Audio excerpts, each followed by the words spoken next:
What's up, YouTube? It's your boy DR2727. Shout out my Transformers collectors, 1 to a scale collectors, whatever you collect, shout out to you. And this week's 2MP and not to MP is Maketoys Despetron, the version of Megatron. And we're going to start like we always do and just say what I don't like about the figure. And what I don't like about the figure, first and foremost, is the lack of accessories. I mean, this is Megatron. This is the leader of the bad guys, the Decepticons. I think that if you're going to, in the whole Transformers lore, if you're going to put all your marbles in one basket, you got to do it with Megatron, with Prime, with Bumblebee, with Starscream. Those are the 4 money makers in Transformers.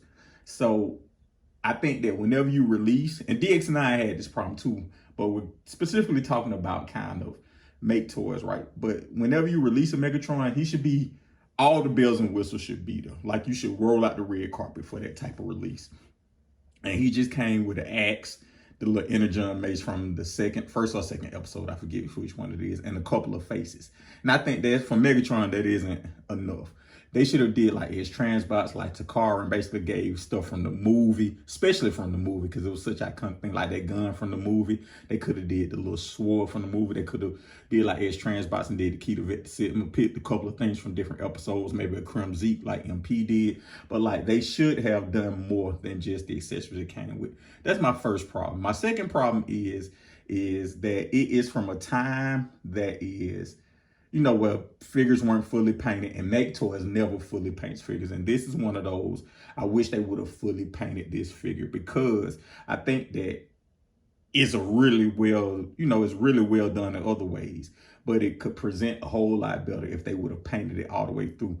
And something like the red should have been painted. The inside of the leg should have had some paint detail into it. Like, the silver looks good, but it should have been painted, because where they did paint it, they did a really good job of painting. So that's another thing that kind of bothers me. It's a whole bunch of other kind of minor nitpicks. I would say, like, his barrel may be too long.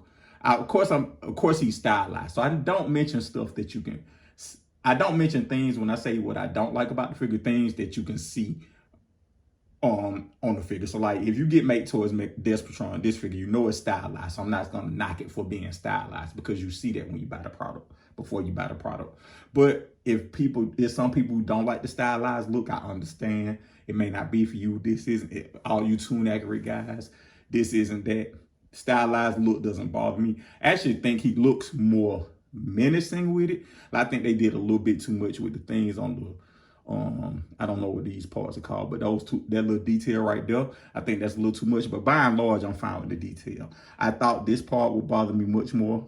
The engineering will bother me much more in person than it does. It doesn't bother me. I thought this cut would bother me more, but it doesn't bother me. Another nitpick is the barrel. The barrel stays pretty well. Like, it's not flimsy or floppy. It plugs in, but I wish they would have added one more, like another little tab or a lock or something to keep it there a little more secure, because the barrel slides up and down for transformation, and is not overly tight. Its friction, its tolerance fine, but it should probably have been a little more tighter.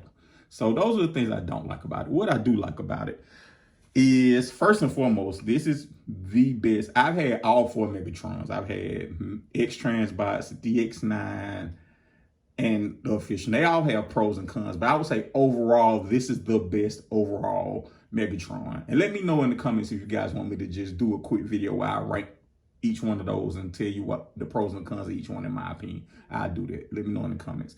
But this is the best overall Megatron. It has, you know, the intimidating presence. It has the build quality. It has the articulation. Like, this is one of the first figures that actually has, oops, that's part of the transformation. It had an ab crunch before ab crunches were cool. It has the normal stuff. It has some clever engineering, so you can put these in to get the full 90 degrees. You can bring this back up, so you don't really break sculpt. It has these foot things right here that you normally only see in combiners, but it helps them stand a lot better. So long story short, this is an MP. This is a really, really, really well done figure. This is Maketoys. That red eyes look perfect. I mean, this is a well done figure by Maketoys. I'm actually thinking that this may be the best MP figure that they have made that I've looked at.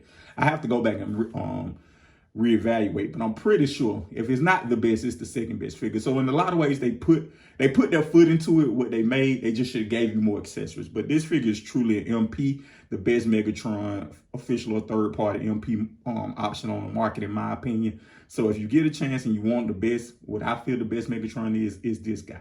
Thank you guys for watching. Let me know in the comments your thoughts.